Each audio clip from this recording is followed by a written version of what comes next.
"We only kept you for the tax benefits," my mother said, smiling across the table at my 25th birthday dinner, as if she had just complimented the weather instead of dismantling my entire life in 6 casual words.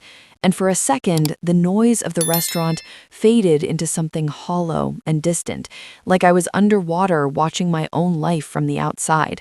But I didn't cry, I didn't react, because the truth is I had been preparing for that exact sentence for 8 months, ever since the day I found the box in the basement that was never meant for me, the one hidden behind the water heater with her name written across the top in faded ink, the one that held my adoption papers, my original birth certificate with a different last name, Dunar, and a tax receipt with a highlighted line that read, "Adoption credit, $5,400.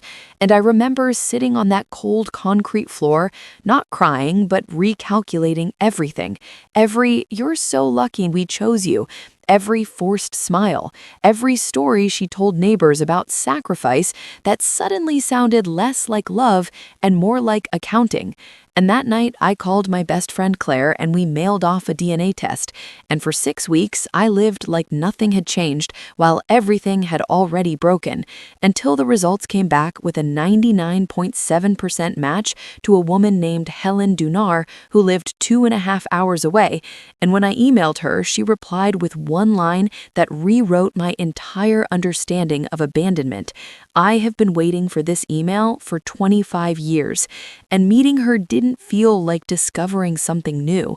It felt like remembering something I had always known but never been allowed to touch, like sitting at her kitchen table while her hands shook and her husband Tom said welcome home like it mattered, like her son Cody calling me sis before I even knew how to respond, like a small hospital bracelet she had kept for decades with my name on it, proof that I was never forgotten, never thrown away, just lost in a story someone else controlled. And for 3 months, I lived in 2 worlds, one where I was still the grateful daughter paying rent to stay in a converted garage, and another where I was slowly building something real with people who had nothing to gain from me existing. And when my mother raised my rent and hinted at cutting off my insurance just weeks before my birthday, I understood exactly what she was doing. She wasn't just pushing me out, she was tightening control, reminding me that everything I had depended on her. But what she didn't know was that I had already started building independence piece by piece, making plans, saving money, lining up options. And when she invited me to that birthday dinner with that overly sweet tone she only used when she was about to take something away, I knew it was coming. I knew she wanted a stage, an audience, a clean narrative where she could reveal the truth on her terms and still walk away looking like the victim or the hero. But what she didn't know was that I had rewritten the ending, because sitting 3 tables behind her that night were not strangers, but my real family, waiting quietly until I gave the signal.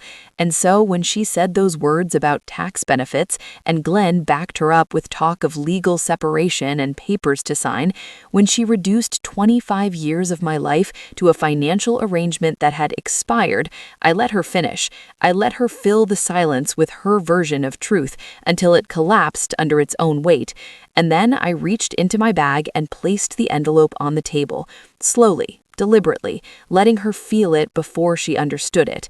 And when she insulted my biological mother without knowing she was sitting just across the room, when she crossed that final line, I opened it and laid out everything: the DNA results, the photograph of me standing with Helen and Tom, the proof that her narrative wasn't just flawed, it was false. And I told her my real mother was here, right now.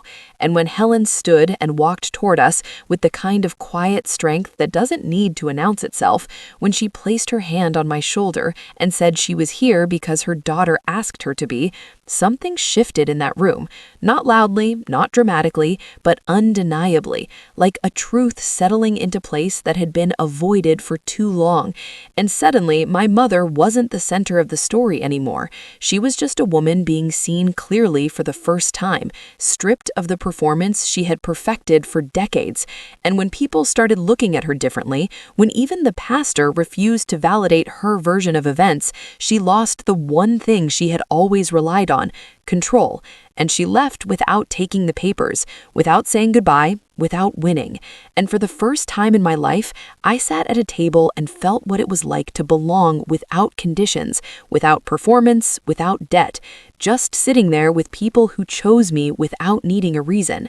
And the next morning, I packed everything I owned into a few boxes and left without looking back, because by then there was nothing left to stay for, no illusion worth preserving, no relationship worth negotiating, just a life waiting for me somewhere else. And in the months that followed, I built that life piece by piece, moved to Ridgemont, got a new job, paid my own bills, learned what independence actually felt like when it was tied to someone else's approval.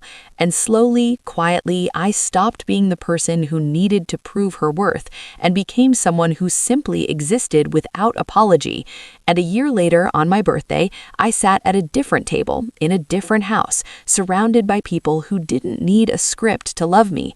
And when I blew out the candles, I realized I didn't need to wish for anything, because everything I had spent years chasing, security, belonging, truth, was already there. Not because someone gave it to me, but because I finally took it back. And that's the part no one tells you, that sometimes the worst thing someone can say to you ends up being the thing that frees you, not because it hurts less, but because it clarifies everything. And once you see the truth clearly, you can't go back to pretending it was ever anything else.